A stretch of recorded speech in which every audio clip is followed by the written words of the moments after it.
to say, you know, did we want to talk to you about the festival? It's a nice event. I've been involved with it in the last couple of years. I love the idea of a philosophy festival. I've never been to one before. It sounds awesome. It does. It's quite a mixed crowd, I've got to admit. You know, you've got circles of people discussing theology and philosophy around kind of the grass outside, and then you've got a wonderful gig in this beautiful church in the middle of Hay, and at the same time with the Hay Festival. So it's a lovely event to be part of. I'm excited. I'm really looking forward to it. And I think you'll go down well there. Should we play another track? This is Say It's True. So what have you written about this time? Well, Say It's True is by a writer called Jamie Neeson, and he is the bassist in the band. Well, he was the bassist for when we recorded the album. Now he's moved on to guitars. And he is an absolutely phenomenal writer. Just what a mind. And this song, it's called Say It's True. It's kind of, it's really upbeat, really up-tempo. It's sounds like a bit of a festival kind of tune. But if you listen to the lyrics as well, there's a lot of naivety and vulnerability in the lyrics of the song, which is essentially about a relationship. So yeah, listen out for the lyrics. They're beautiful. OK, here we go. This is Say It's True. Charlotte Church airing her brand new music here on BBC Radio Wales tonight.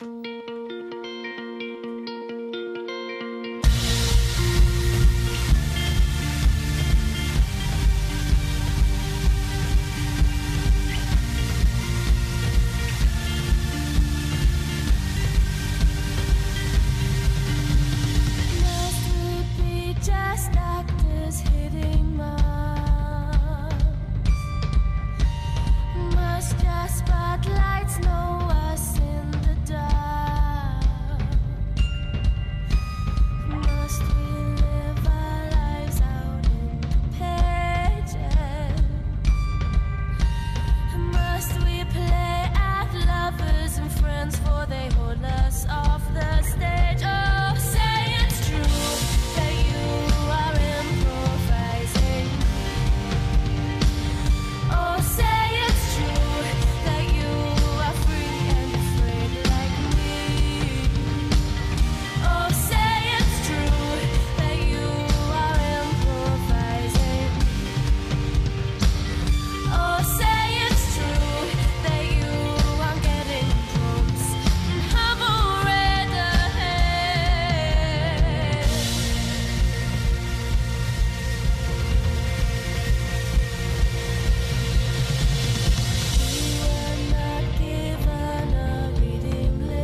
Oh, say it's true that you are free and afraid like me.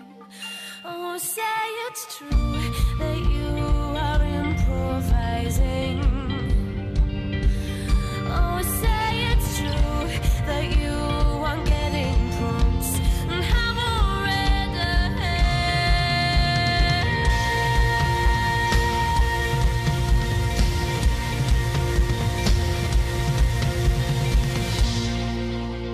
So that's Say It's True. You're listening to brand new music from Charlotte Church tonight, airing them for the first time ever.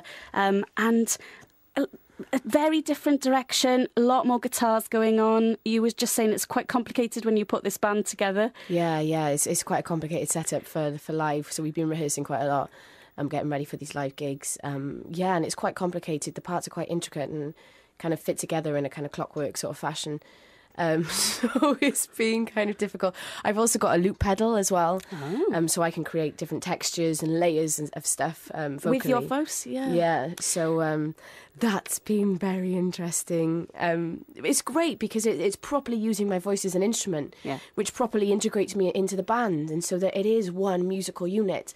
And I've never done that before. I've just been a singer who goes out there and kind of sings the songs, and I've got I do some of the sample stuff as well live.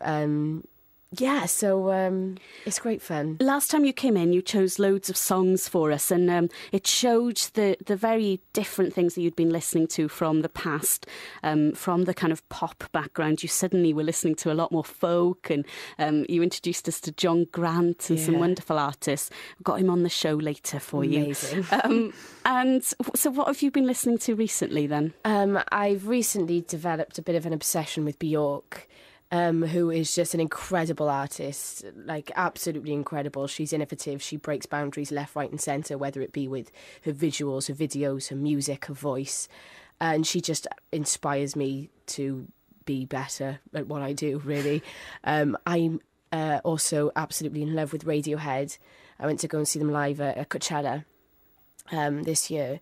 And they blew my mind. It's the first time I've ever seen Radiohead live. And I just cried solidly for the entire time. It was a bit pathetic, really. And I felt, and I'm not really a crier. I'm not really that type of person. I'm generally pretty laid back and easygoing. But I just felt like proper hysteria. It was the first time I've ever experienced anything like that. Yeah, but that was great. And but before Radiohead, Bon Iver played and had a huge band and a choir, and that was absolutely beautiful. But yeah, I love Sufjan Stevens as well. Sufjan Stevens is an American artist, and he plays loads of instruments. Like generally, he does it all himself. He does all of his own albums and plays all of the instruments. But that's really quite orchestral, but really clever songwriting. It's still absolutely accessible. But he just uses instruments and just does things in a totally different way. I like that about your Twitter, actually, that it's not just a self-promotion tool. You do link to lots of videos and artists that you enjoy and that kind of thing. Well, I've only just kind of got on Twitter. I was on it before, but not really me. I wasn't taking very much of an active part in it. And for the last week or two, I have been, and I find it amazing. It's really amazing how you can connect with like literally anybody at any time.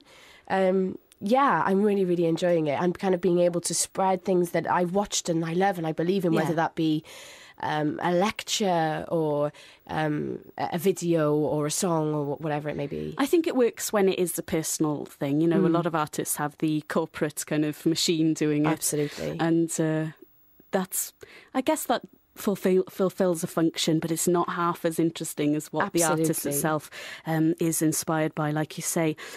So you've been in your own backyard working on this new music. Have you got a whole album ready to go, and will we see it by this tour, or is it going to be later in the summer? Well, I don't really think that albums are necessarily that important anymore in terms of the way that the music industry is going and the power of the internet and the power of the internet for artists.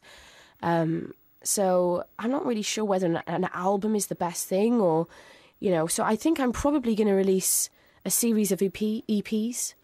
So maybe like, a series of 4-track EPs, and then at the end of it, there's a body of work. And still on your own record label, which you set up last year? Possibly. I'm not really sure. It depends kind of what happens. I'm just... At the minute, all I'm focused on is kind of the tour. Making it. The tour and then, releasing EPs. And I haven't finished. I think it's going to be quite an ongoing thing. I haven't finished writing. We haven't finished recording.